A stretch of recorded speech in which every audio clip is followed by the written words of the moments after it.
A teenage boy is lying on a stone slab in a darkened laboratory in Cairo.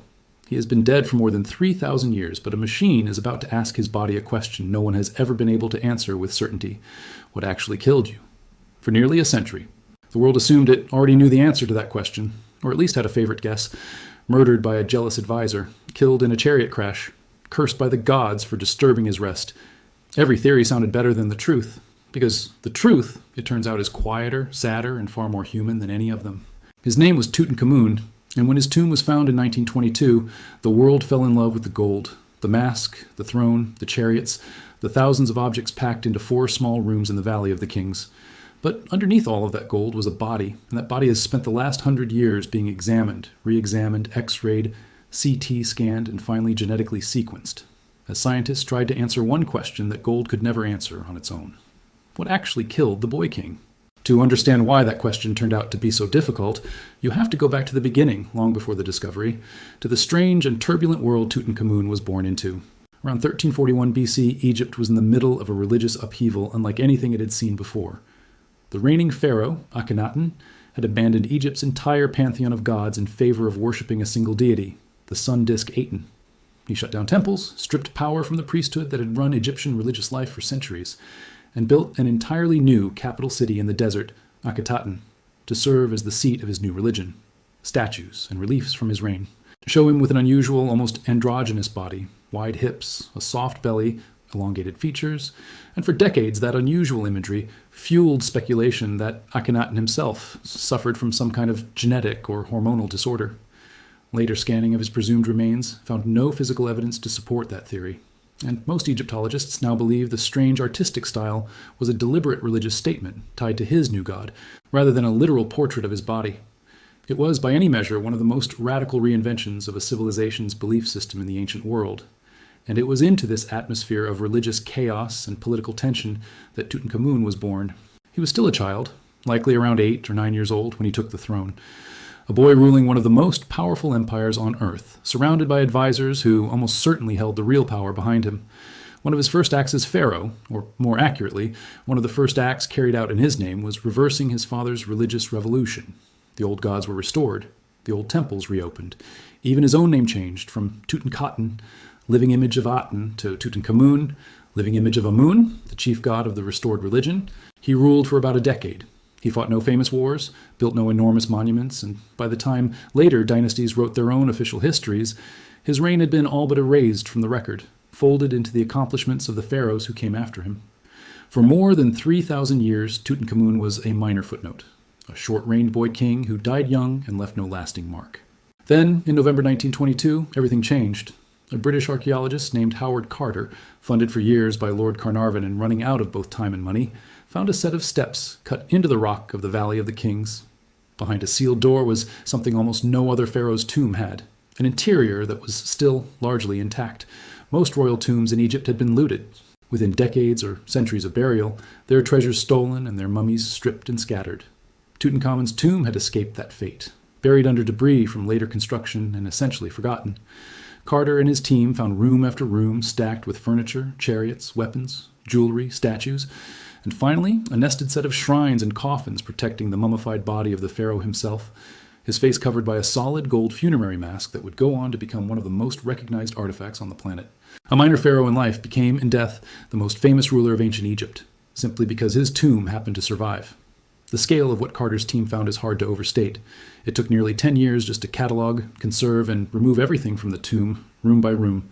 There were gilded shrines nested inside one another like a set of enormous boxes, each one built to enclose the sarcophagus at the center. There were model boats meant to carry the pharaoh into the afterlife, chests of linen and jewelry, chariots dismantled to fit through the narrow entrance, and thrones inlaid with gold, glass, and semi-precious stone. Every single item had to be photographed, numbered, and carefully packed before it could even begin its journey to the Egyptian Museum in Cairo. It remains, to this day, the most complete royal burial ever discovered in Egypt. The first real scientific look at the mummy came in 1925, 3 years after the discovery, when researchers unwrapped the body and performed what amounted to an early forensic examination. Given the limited tools available at the time, their conclusion was simple. The pharaoh had died of natural causes. There didn't seem to be an obvious murder weapon, an obvious wound, an obvious crime scene. Case closed, at least for the moment. That conclusion held for more than 40 years, until 1968, when a team from the University of Liverpool got permission to re-examine the skull using X-rays. What they found reignited the entire mystery. There was a patch of thinning bone at the base of the skull, near the left ear, that some researchers interpreted as evidence of a blow to the head. If that interpretation was correct, it meant Tutankhamun hadn't died of illness or accident. He had been killed deliberately, and given the political backdrop of his reign, the obvious suspects were the men closest to the throne. The theory took off. It made perfect sense on paper. Tutankhamun was a young ruler propped up by powerful advisors during a period of enormous religious and political instability, following one of the most disruptive reigns in Egyptian history. His chief advisor, a man named Ay, took the throne almost immediately after Tutankhamun's death, which made him an obvious suspect in the popular imagination. For decades, this was the version of the story that stuck. Books, documentaries, and museum placards repeated it as though it were settled fact, the boy king, murdered by the men who were supposed to protect him. Then, in January 2005, an Egyptian-led team performed the first full CT scan ever done on the mummy, using equipment far more advanced than anything available in 1968. It settled the skull question almost immediately, and in the process, quietly dismantled the murder theory that had defined Tutankhamun's story for nearly 4 decades. The hole in the skull wasn't a wound at all. It had been made after death, most likely during the embalming process, when resin was poured into the cranial cavity as part of standard mummification technique. There was no blow to the head. There was no murder weapon. The evidence for assassination simply wasn't there. But the same CT scan that closed one mystery opened another. Scans of the body revealed a severe fracture in the left thigh bone, sustained shortly before death, along with a badly damaged left knee. This discovery gave rise to a new, and for a while equally popular theory. Maybe Tutankhamun had died from a chariot accident, thrown from a vehicle at speed and left with catastrophic internal injuries. It took genetic science, not just imaging, to get closer to the real answer. In 2010, a team led by Egyptian archaeologist Zahi Hawass, in collaboration with researchers including Karsten Pusch and Albert Zink, published the results of a 2-year study in the Journal of the American Medical Association. It was the first time DNA testing had ever been successfully carried out on ancient Egyptian royal mummies, and the results reshaped everything scientists thought they understood about Tutankhamun, both in life and in death. The genetic analysis confirmed that Tutankhamun's father was almost certainly Akhenaten, the same pharaoh who had upended Egyptian religion. That much lined up with what historians had long suspected. What came as a shock was the identity of his mother. For years, popular assumption pointed to Nefertiti, Akhenaten's most famous wife, the queen whose bust in Berlin is nearly as recognizable as Tutankhamun's own funerary mask. The DNA told a different story. Tutankhamun's mother was an unidentified mummy from a side chamber in tomb Cave I-35. A woman researchers nicknamed the Younger Lady, and according to the genetic testing, she was Akhenaten's full sister. This wasn't some shocking scandal by the standards of the Egyptian royal court. Marriage between close relatives, including full and half-siblings, was a recognized practice among Egypt's ruling dynasty, used to keep the divine bloodline of the pharaohs concentrated within the family.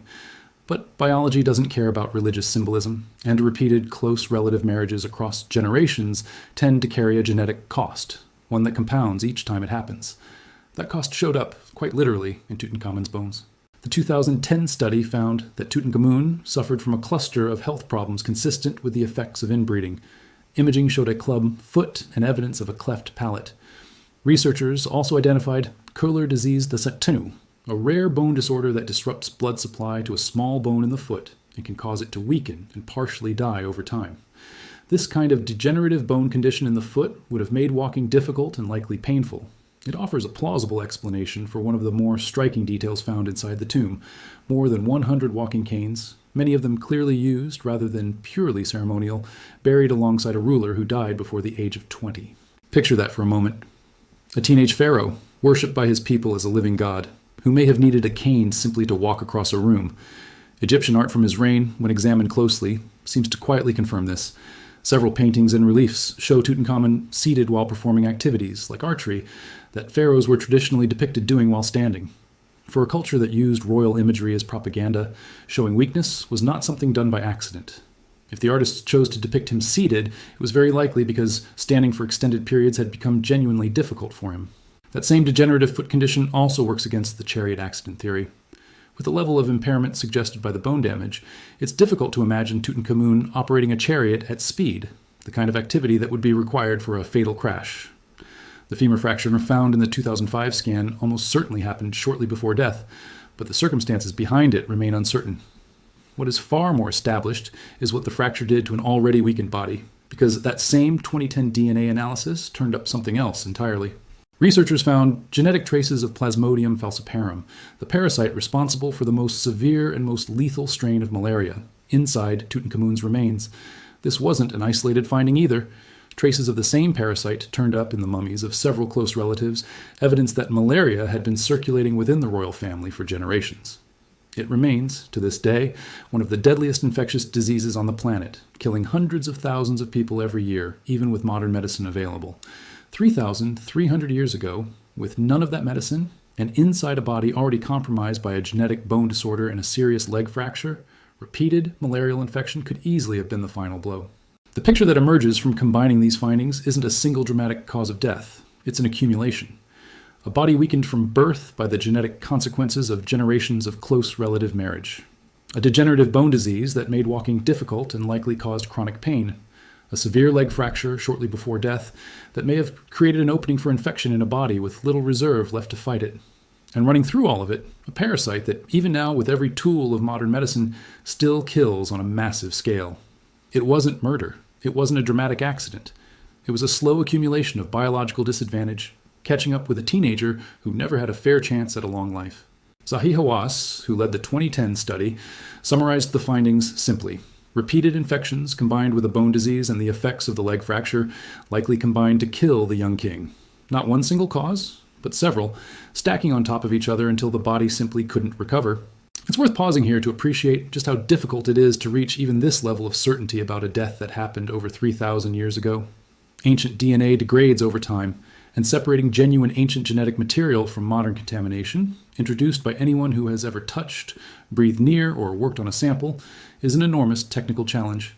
The 2010 study was significant partly because it was the first time researchers successfully extracted usable DNA from Egyptian royal mummies at all, something many scientists had assumed was simply impossible given how the embalming process, with its use of natron salt and resin, tends to break down genetic material.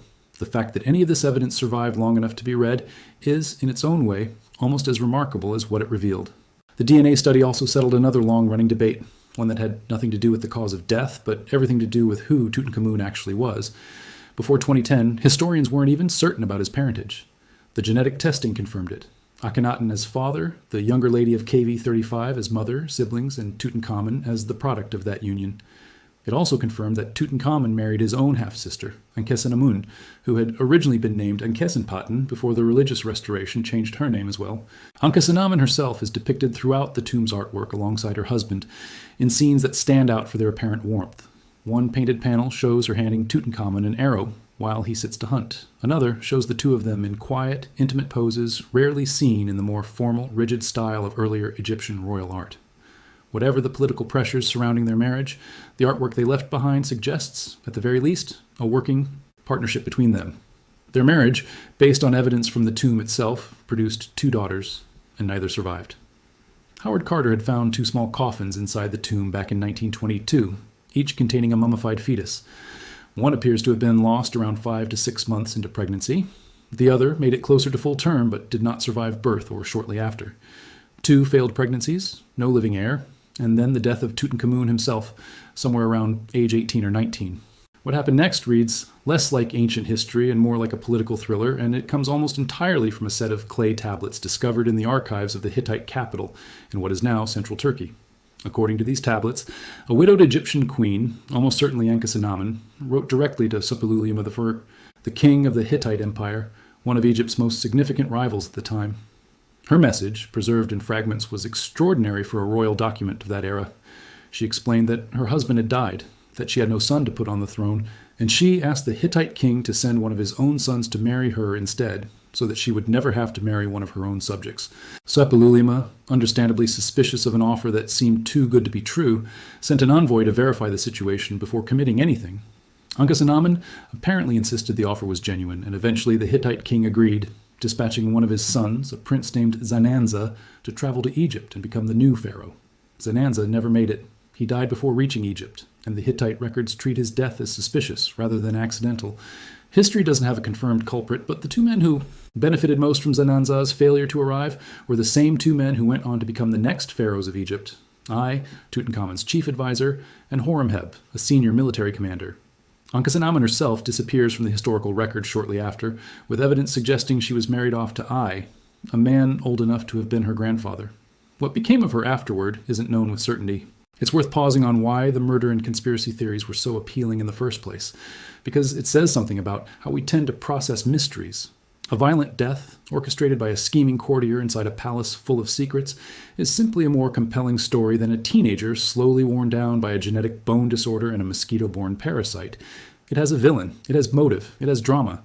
The truth, as the science eventually revealed it, offers none of that. Just a body that had been dealt a difficult hand since before it was born, doing its best to survive in a world with no antibiotics, no antimalarials, and no understanding of genetics. No conversation about Tutankhamun's death would be complete without addressing the so-called curse of the pharaohs, the legend that anyone connected with the excavation of the tomb would suffer a mysterious and untimely death. The legend gained enormous traction because Lord Carnarvon, the expedition's financial backer, died only a few months after the tomb was opened, reportedly after an infected mosquito bite developed into blood poisoning. Newspapers at the time seized on the story, and the idea of an ancient curse protecting the boy king's rest spread quickly through popular culture. Some versions of the legend claimed dozens of people connected to the dig died under mysterious circumstances in the years that followed. When researchers actually checked the numbers decades later, the story fell apart. Howard Carter, the man who spent more time inside that tomb than anyone else on Earth, lived for almost another 17 years after the discovery with no unusual health problems. Most of the other members of the excavation team went on to live long, ordinary lives. Statistical studies looking at the actual lifespans of everyone present at the opening of the tomb found no meaningful difference from what would be expected for people of similar age and background at the time. The curse made for excellent newspaper copy in the 1920s, when Egypt mania was sweeping through Europe and America, and any strange coincidence involving the tomb was guaranteed to sell papers. But it doesn't hold up as evidence of anything beyond coincidence, and a media eager for a sensational angle. If anything, the real danger inside ancient tombs turned out to be mundane rather than supernatural. Sealed burial chambers can harbor mold spores and bacteria that thrive in enclosed spaces over centuries, and some researchers have suggested that a handful of illnesses among early excavators of various Egyptian sites may be linked to inhaling contaminated dust, not to any curse. Even that theory remains speculative, but it's a far more grounded explanation than vengeful spirits. There's one more detail from the tomb worth mentioning, not because it explains Tutankhamun's death, but because it shows just how much that small collection of rooms still had to teach the modern world. Among the more than 5,000 objects found inside was an iron dagger, wrapped and placed close to the pharaoh's body.